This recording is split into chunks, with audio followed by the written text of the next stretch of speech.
Assalamualaikum warahmatullahi wabarakatuh. Salam mahasiswa untuk kita semua. Perkenalkan, nama saya Fauzia. Saya dari Program Studi Pendidikan Agama Islam di Fakultas Tarbiyah Institut Agama Islam Negeri Takengon. Untuk teman-teman semua, sebelum melihat video yang akan saya jelaskan, jangan lupa di-subscribe dulu ya. Mengenai materi fikih di M-Science kelas 1 semester 1. Untuk poin-poinnya, yang pertama saya akan menjelaskan mengenai judul besarnya, yaitu pengenalan ala-ala bersuci. Poin pertama yang akan saya jelaskan tentang pengertian taharah. Taharah secara bahasa artinya membersihkan kotoran, baik kotoran yang berwujud maupun tidak berwujud. Kemudian secara istilah, taharah artinya menghilangkan hadas, najis, dan kotoran dari tubuh yang menyebabkan tidak sahnya ibadah lainnya menggunakan air atau tanah yang bersih. Sedangkan menurut hukum syara, taharah artinya suci dari hadas dan najis. Untuk poin kedua, saya akan menjelaskan tentang jenis-jenis taharah. Yang pertama yaitu taharah ma'nawiyah. Taharah ma'nawiyah merupakan bersuci rohani, misalnya membersihkan segala penyakit hati, yaitu iri, dengki, ria, dan lainnya. Pasalnya, taharah ma'nawiyah ini penting dilakukan sebelum melakukan taharah hisiyah, karena ketika bersuci harus dalam keadaan bersih dari sifat-sifat syirik tersebut. Yang kedua yaitu taharah hisiyah. Taharah hisiyah adalah bersuci jasmani atau membersihkan bagian tubuh dari sesuatu yang terkena najis, segala jenis kotoran maupun hadas kecil dan besar. Untuk membersihkan dari najis dan hadis ini bisa dilakukan dengan menggunakan air seperti berwudu, mandi wajib, serta tayamum, atau bila dalam kondisi tidak ada air. Poin ketiga, saya akan menjelaskan tata cara taharah. Taharah secara umum dapat dilakukan dengan 4 cara berikut ini. Yang pertama, membersihkan lahir dari hadis, najis, dan kelainan yang ada dalam badan. Yang kedua, membersihkan anggota badan dari dosa-dosa.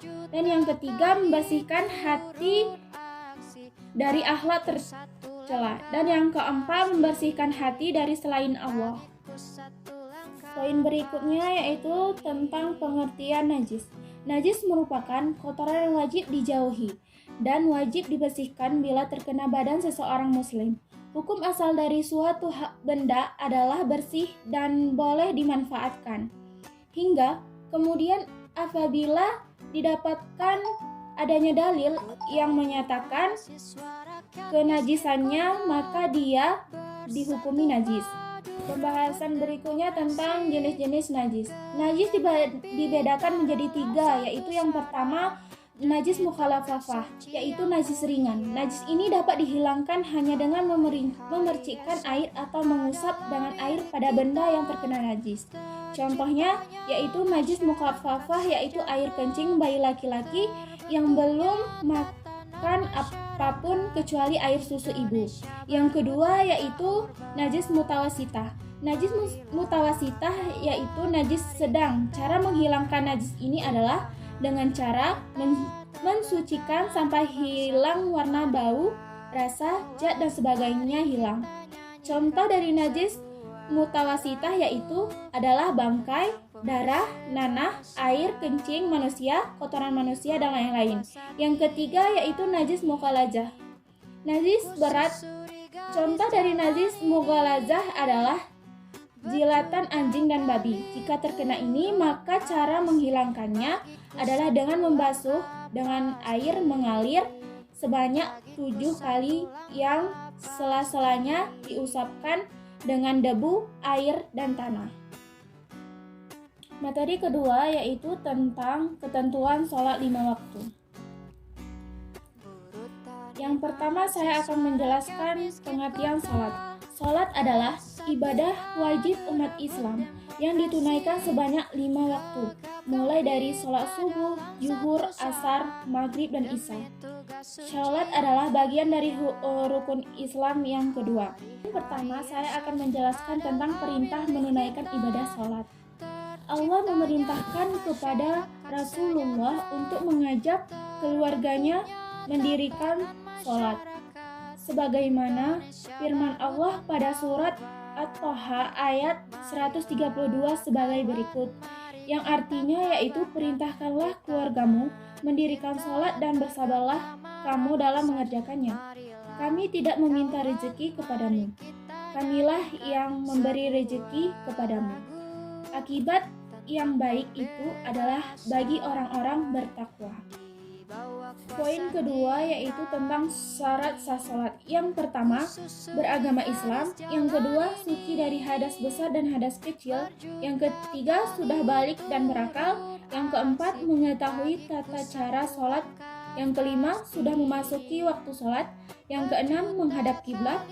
Ketujuh, menutup aurat sesuai dengan syariat agama Islam untuk perempuan seluruh tubuh kecuali muka dan telapak tangan, dan untuk laki-laki dari pusar perut hingga lutut. Poin ketiga yaitu rukun sholat. Yang pertama, berdiri bagi yang masih mampu. Yang kedua, mengucapkan niat dalam hati. Yang ketiga, mengucapkan takbiratul ihram atau takbir pertama. Yang keempat, membaca surah Al-Fatihah di setiap rakaat. Yang kelima, rukun dan tumaninah.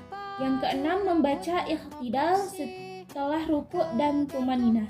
Yang ketujuh, menjalani sujud 2 kali. Yang kedelapan, duduk di antara 2 sujud. Yang kesembilan, duduk tasyahud akhir.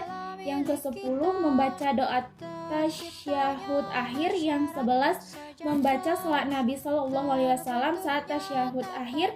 Yang ke-12, salam pertama. Yang ke-13, harus tertib melakukan rukun sholat secara berurutan. Poin ketiga yaitu sholat berjamaah. Yang pertama, pengertian sholat berjamaah. Sholat berjamaah merupakan sholat yang dikerjakan oleh 2 orang atau lebih secara bersama-sama, dan salah seorang dari mereka menjadi imam, sedangkan yang lainnya menjadi makmum. Sholat 5 waktu yang kita sangat diutamakan untuk dikerjakan secara berjamaah, bukan sendiri-sendiri atau munfarid. Poin yang keempat yaitu hukum sholat berjamaah. Hukum sholat wajib berjamaah adalah sunnah muakkad, yaitu sunnah yang sangat dianjurkan untuk dilaksanakan orang muslim. Sebagian ulama mengungkapkan hukum sholat berjamaah adalah fardu kifayah. Keutamaan sholat berjamaah bila dibandingkan sholat munfarid adalah dilipatkan 27 derajat. Poin kelima yaitu tentang syarat sah sholat berjamaah. Syarat sah sholat berjamaah ini ada 4. Yang pertama ada imam, yang kedua makmum berniat untuk mengikuti imam, yang ketiga sholat dikerjakan dalam satu majelis, yang keempat sholat makmum sesuai dengan sholatnya imam. Baiklah, itu saja penjelasan dari saya mengenai fikih di MSains kelas 1 semester 1. Apabila terdapat kesalahan dari kata dan ucapan saya, untuk teman-teman saya mohon maaf. Kepada Allah saya mohon ampun. Wassalamualaikum warahmatullahi wabarakatuh.